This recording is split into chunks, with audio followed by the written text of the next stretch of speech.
បាទនេះគឺជាដំណឹងដ៏ល្អមួយគឺតាក់ទងទៅនឹងវឌ្ឍនភាពនៃការសាងសង់ស្ពានឆ្លងកាត់ទន្លេមេគង្គដីឥដ្ឋថ្មកគឺពេលនេះគឺសម្រេចបាន 39.2% ហើយគិតត្រឹមបំណាច់ខែមករាឆ្នាំ 2026 នេះជាការពិតណាស់បើយោងតាមអ្នកនាំពាក្យនៃក្រសួងសាធារណការនិងដឹកជញ្ជូនឯកឧត្តមផនរឹមបានដឹងថាគិតត្រឹមបំណាច់ខែមករាឆ្នាំ 2026 គម្រោងសាងសង់ស្ពានឆ្លងកាត់ទន្លេមេគង្គគឺពីដីឥដ្ឋទៅថ្មកគឺសម្រេចបាន 39.2% ហើយដែលរយៈពេលនៃការសាងសង់គឺមានរយៈពេល 48 ខែហើយគម្រោងនេះគ្រោងនឹងបញ្ចប់ការសាងសង់គឺនៅក្នុងឆ្នាំ 2028 ខាងមុខ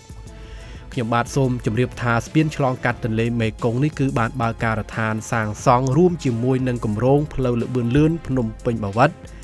ដែលបើកការដ្ឋានសាងសង់កាលពីថ្ងៃទី 7 ខែមិថុនាឆ្នាំ 2023 ដែលការនោះគឺធ្វើឡើងក្រោមអធិបតីភាពដ៏ខ្ពង់ខ្ពស់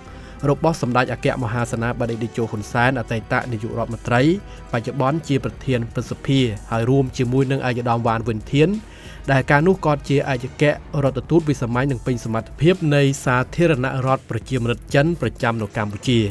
ខ្ញុំបាទសូមជម្រាបថាគម្រោងស្ពានពីដីឥដ្ឋទៅថ្មកនេះគឺមានទីតាំងត្រើយខាងលិចគឺស្ថិតនៅក្នុងឃុំដីឥដ្ឋ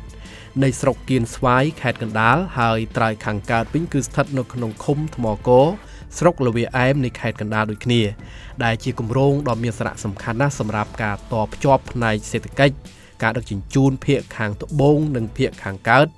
នៃរាជធានីភ្នំពេញដោយភ្ជាប់ទៅមហាវិថីស៊ីជីនពីងគឺផ្លូវក្រវ៉ាត់ក្រុងទី 3 នេះតែម្ដងត្រង់ចំណុចផ្លូវជាតិលេខ 1ហើយត្រើយខាងកើតគឺភ្ជាប់ទៅគម្រោងសាងសង់ផ្លូវល្បឿនលឿនភ្នំពេញបាវិតតែម្ដងដែលកំពុងតែ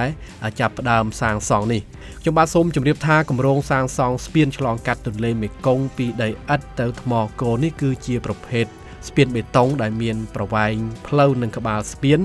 គឺប្រវែងរហូតដល់ 37,000 ម៉ែត្រដែលក្នុងនោះតួស្ពានគឺមានប្រវែង 1,600 ម៉ែត្រនិងទទឹង 26 ម៉ែត្រដែលមានជា 4 គន្លងផ្លូវហើយផ្លូវក្បាលស្ពានគឺមានប្រវែង 2,100 ម៉ែត្រនិងទទឹង 26 ម៉ែត្រក្រាលបេតុងដោយកៅស៊ូអេស៊ីនិងសាងសង់ផ្លូវបង្វែរទិសចរាចរណ៍ចំនួន 4 ខ្សែ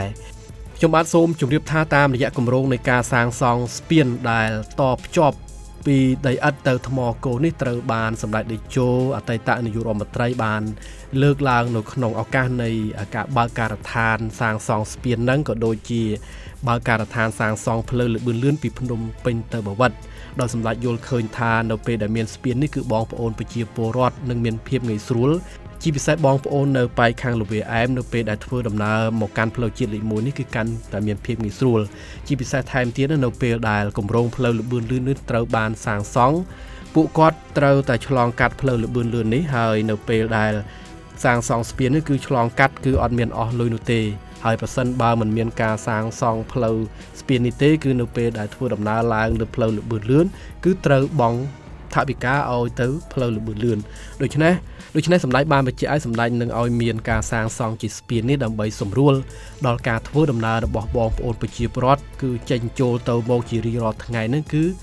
មិនបាច់បង់លុយឲ្យលើផ្លូវល្បឿនលឿននោះទេនៅពេលដែលមានផ្លូវល្បឿនលឿនដូច្នេះនេះគឺជាការរួមចំណែកយ៉ាងសំខាន់ណាស់ក្នុងការសម្រួលដល់ជីវភាពរស់នៅរបស់បងប្អូនប្រជាពលរដ្ឋប្រចាំថ្ងៃជាពិសេសការដឹកជញ្ជូនទំនិញកសិផលផ្សេងៗទៅកាន់ទីផ្សាររបស់ពួកគាត់ដែលនៅប៉ែកខាងល្វាអែមក៏ដូចជាខាងដីឥដ្ឋនេះគឺតែងតែមានដំណាំកសិផលជាច្រើនណាស់ក្នុងការបំពេញទៅដល់សេចក្តីត្រូវការរស់នៅរបស់បងប្អូនប្រជាពលរដ្ឋដូច្នេះតាមរយៈគម្រោងសាងសង់ស្ពានឆ្លងកាត់ទន្លេមេគង្គពីដីឥដ្ឋទៅថ្មកនេះគឺពិតជាមានសារៈសំខាន់ក្នុងការសម្រួលដល់ការធ្វើដំណើរដោះស្រាយសេដ្ឋកិច្ចពាណិជ្ជកម្មនិងជំរុញ